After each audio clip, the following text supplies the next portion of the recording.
Countdown to the Ryder Cup is sponsored by Rolex.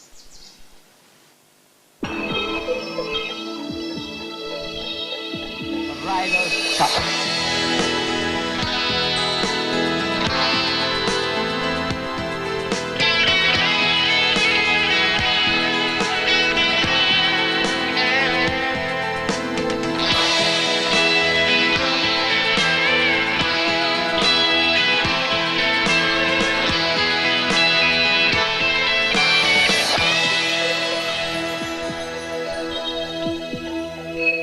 Programme 2 of the countdown, and we take a look at the Cup's greatest comeback. Remind ourselves of days gone by and check out the European wannabes. We hear from two of the most passionate Ryder Cup players of the past decade. But we start at the 101st US Open in Tulsa, Oklahoma, as you'd expect a world-class field and some serious challenges for the title from the home nation.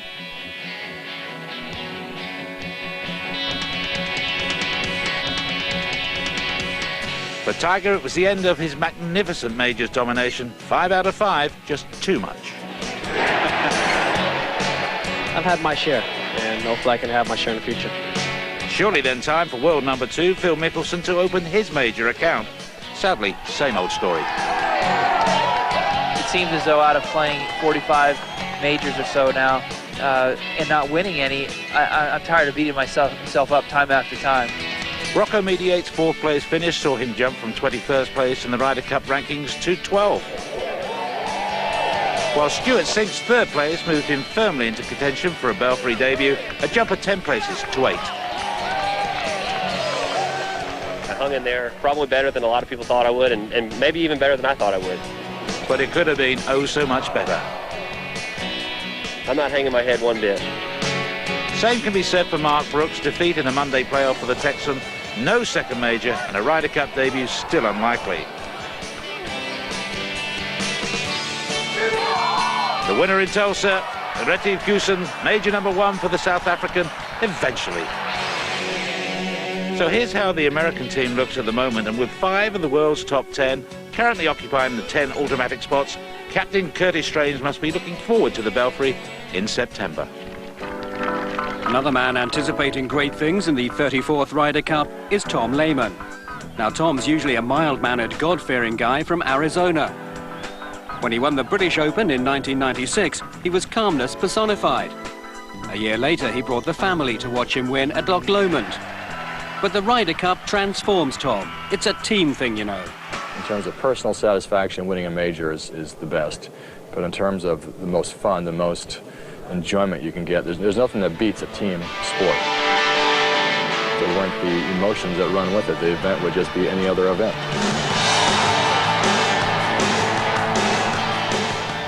He's lived, breathed and loved the Ryder Cup ever since his debut at Oak Hill in 1995, where even his first ever shot was just a little bit special.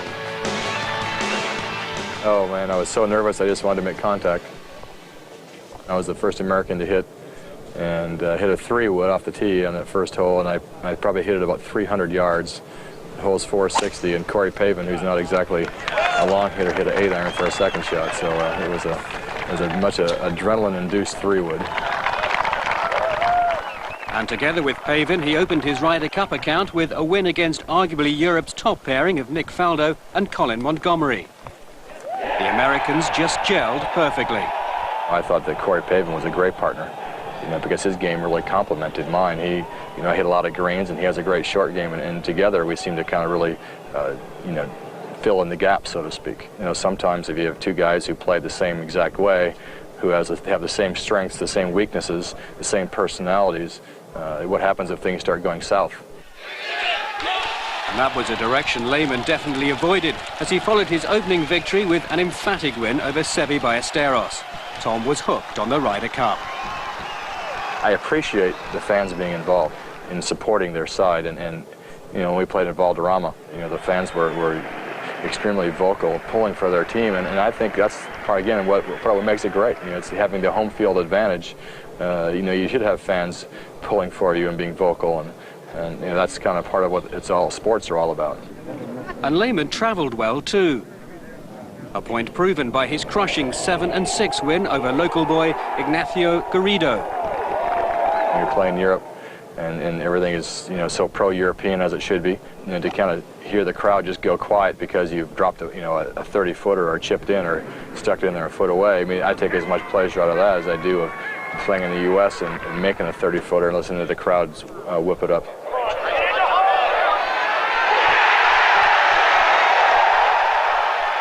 His greatest golfing experience came at Brookline 2 years later. With a mountain to climb, Lehman was the man who led the Americans out on the final day. And for the third successive time, he delivered in the singles. So I felt really intense about the match. I was, from the very beginning, I was really very focused. The man on the receiving end was Lee Westwood, 3-2 the final score. Lehman had carried the huge weight of American expectation that afternoon, but that's exactly what makes the Ryder Cup so special. There's pressure, then there's Ryder Cup pressure. That's the way I've always looked at it. And just the whole idea of there being so few players and so much focus on every shot, and every shot has such a great value, such a great meaning, there's definitely a lot of hype and a lot of nerves involved. Some players deflect any questions of their desire to make the next Ryder Cup team. For Lehman, it's different. He just can't wait to get to the Belfry. No, it's something that's always on my mind, back there somewhere. When I think about schedule, that's a big part of, say, my schedule is, Ryder Cup's a big part of that, how I play leading up to it. If and when Tom makes it to the Belfry, he'll find quite a few changes from the course which greeted the teams back in 1993.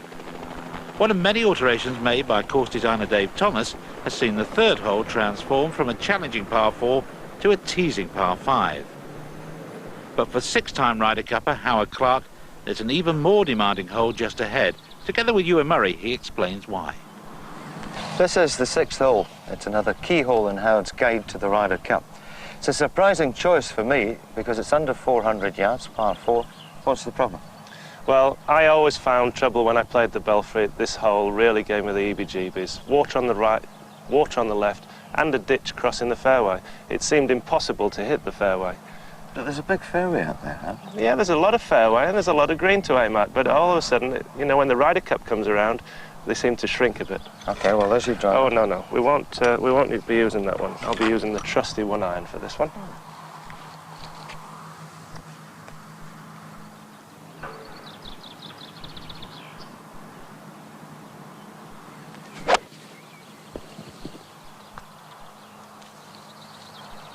Well, it's where you were aiming, down the right-hand side of the fairway. It's away from all the water.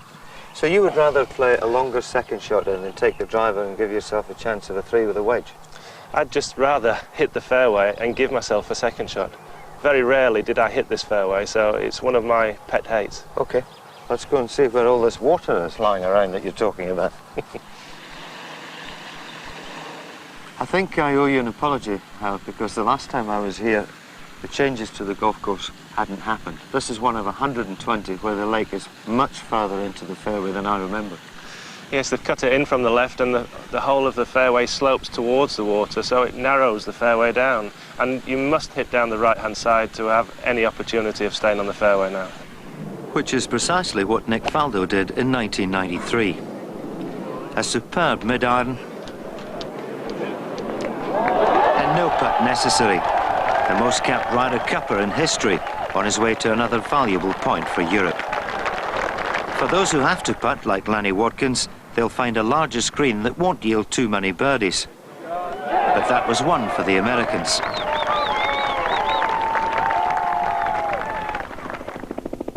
The sixth, one of Howard Clark's key holes of the Brabazon course. A straightforward par 4, that is, as long as you hit the fairway off the tee. And we'll see you after the break.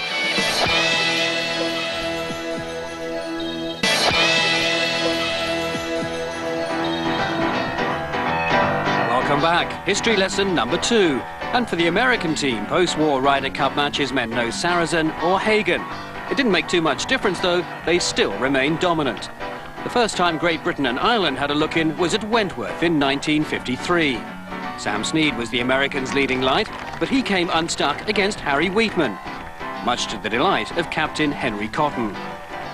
1953 was also important for a young Peter Alliss.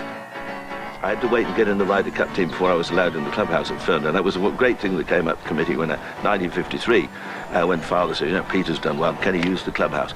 Let's wait and see if he gets in the Ryder Cup team, as if that was going to give me some added status, so I could go in the clubhouse. One goal achieved then for Peter. The second was rather more important, victory in the Ryder Cup.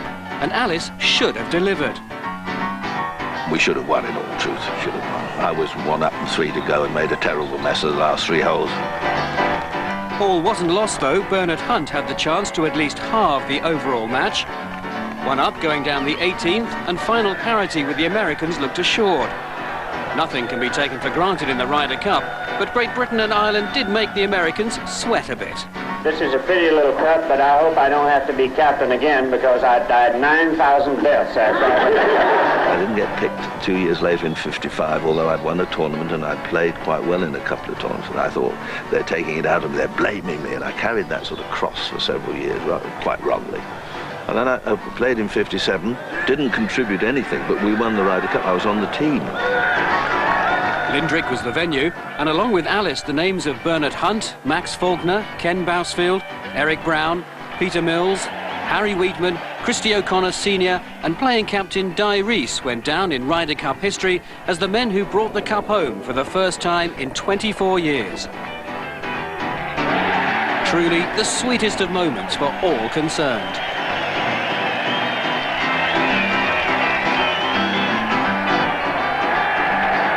This is the proudest moment that I've ever had. It's probably the finest thing that's ever happened to British golf since Henry Cotton won the Open Championship for his first time to break the monopoly of American wins.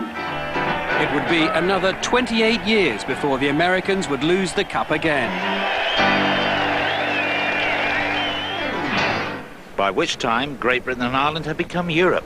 And if there's to be a home win in the Ryder Cup this year, Spain's Sergio Garcia could play an important part.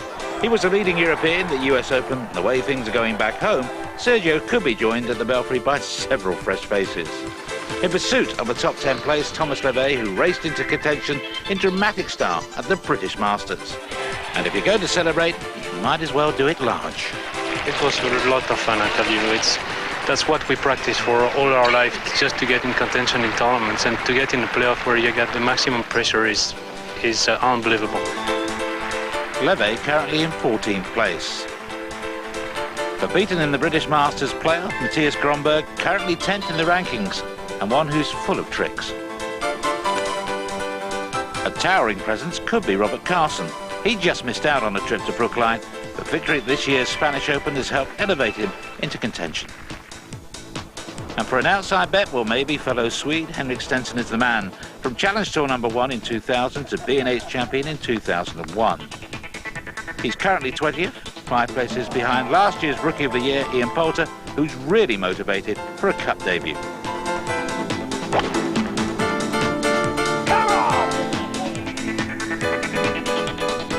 For Mr. Consistency, read Mr. McGinley.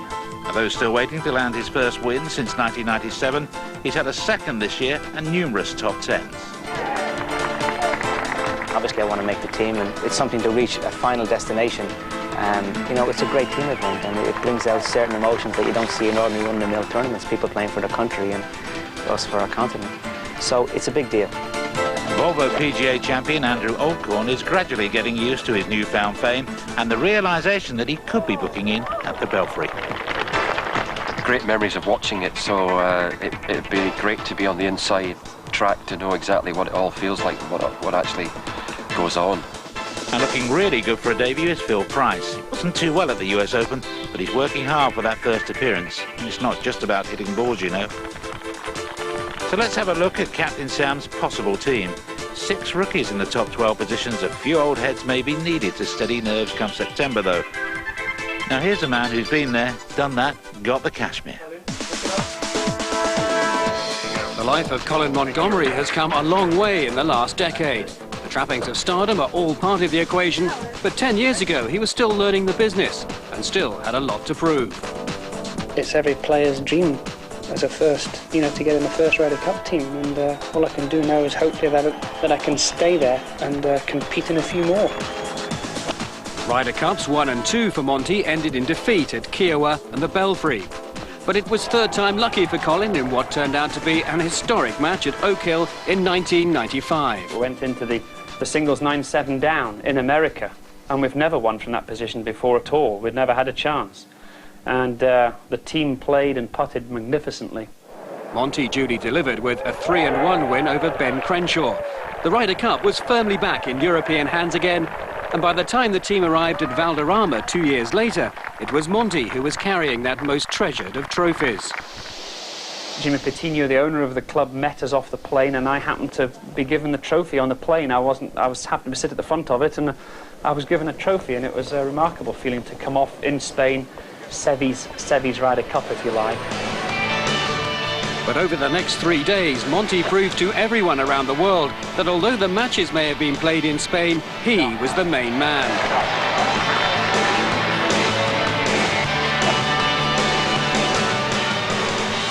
Europe's #1 had really arrived on the Ryder Cup stage. Nick and Bernard were still on the team, but it seemed to be that I was playing captain, if you like. 3 points from the pairs, Monty was leading the way on the course, and there was plenty of activity off it to keep the team going. He was amazing. I mean, he just lived, ate and breathed the Ryder Cup. I think we owe that victory as much to Seve's captaincy, and we owe it to the crowd that were fantastic, and we need that crowd again this time. It was late on that damn final day when Monty showed his true class. It really got to me for the first time ever on the fairway at 17 that all the other games had finished. Now, it just started to rain, and we'd got our 14 points, but we needed 14.5 to win. All my other 11 colleagues plus Seve were on that fairway, and that's when it really got to me. They had no control. They were hoping that I would come through. Scott Hoke hit his third shot to the 17th to 9 inches and won the hole. It was level on the last tee, and I couldn't afford really to mess up, if you like. I was halfway there. I had the confidence. The other half was an inbuilt desire not to let the rest of the guys down. The wives, the players, the whole European tour, if you like, was resting on me to try and make 4 down this hole, or try and not lose that hole. And I hit a 3-wood that I still carry to this day in my bag, and 4 years on, and I hit a good shot, I must admit. I mean, it was right out the middle and high, and carried everything that I had to carry, and the hole was won from then on. A truly great Ryder Cup victory, delivered by a truly great Ryder Cup hero. 2 years later, Monty was the talisman who led the European Challenge at Brookline. And for 3 days in Boston, he proved that he was arguably the best player on the planet. I was possibly the biggest threat at the time against the American team, and I was barracked and hassled and what have you, and booed on my way around. But actually, I enjoyed that. I really did. I got a lot from that.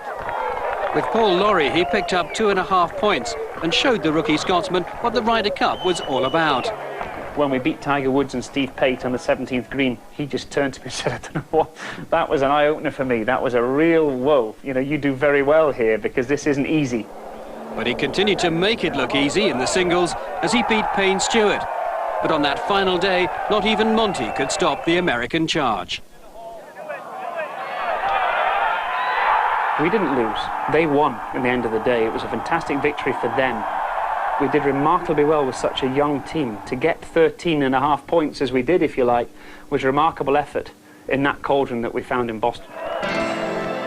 But let's be honest, surely any British or European team throughout the history of the Ryder Cup would have found it nearly impossible to halt the Americans on that sunny Brookline Sunday. The record books were rewritten as the team of '99 became the first to overhaul a 4-point deficit going into the singles. Nearly all of Ben Crenshaw's men delivered, but one had to dig deeper than the rest. We had a huge challenge before us. As I was warming up, watching the U.S. players got off to early leads, and that was exciting. You could feel it, hear it in the crowd. So as I was warming up, I was getting excited to go play. His opponent, reigning Masters champion Jose Maria Olazabal, Ryder Cup #5 for the Spaniard, and seemingly cruising to a vital point. My game never quite met my needs during the match. Ollie was playing solid golf. It was nothing spectacular, but he didn't need to play spectacular. I think through 11 holes, I was 4 down, you know, really feeling a sense of despair and, you know, almost, you know, looking at scoreboards and seeing how our team was playing, but not really pulling my weight. But then he began to find his touch. Whatever was moving the rest of his teammates to greatness that afternoon suddenly found its way to the 12th green. Amazing how in just that span of 25 to 30 minutes, how my whole attitude had changed, and that, you know, I not only felt like I had a chance of winning the match, I almost felt in control of the match. I didn't feel pressure until after the 14th. Previously to that, I think everybody had given Ollie the match and Europe the point. So I think I realized then after the 14th that it was going to be a critical point, and that I did have a chance in the match. Relentlessly, the comeback continued. All square, going to the 17th. I knew if I could win that hole that we would have, you know, guarantee a half of the match, and then we would win the Ryder Cup. So reading the putt, trying to get that out of my mind and just concentrate on the putt where I need to hit it. I knew it was a little firm, and glad to see it hit the back of the hole and go in. At that point, there was no thought process. You know, just sheer excitement because of the emotions I'd been through from the 11th green at 4 down to that moment right there. And just something that I'll never forget in the battle that I went through with myself that day. And the final twist of an amazing day saw Ollie show just what a gutsy competitor he is by holding out on 18 for a half. You know, if there's one thing I could do, I think I would have given him that putt. But obviously he didn't need it. It shows quite a bit of character and just a competitive spirit, in that he wanted to have the match. I do wish I would have given him that putt, but, you know, again, at the time, I was still a bit in the clouds.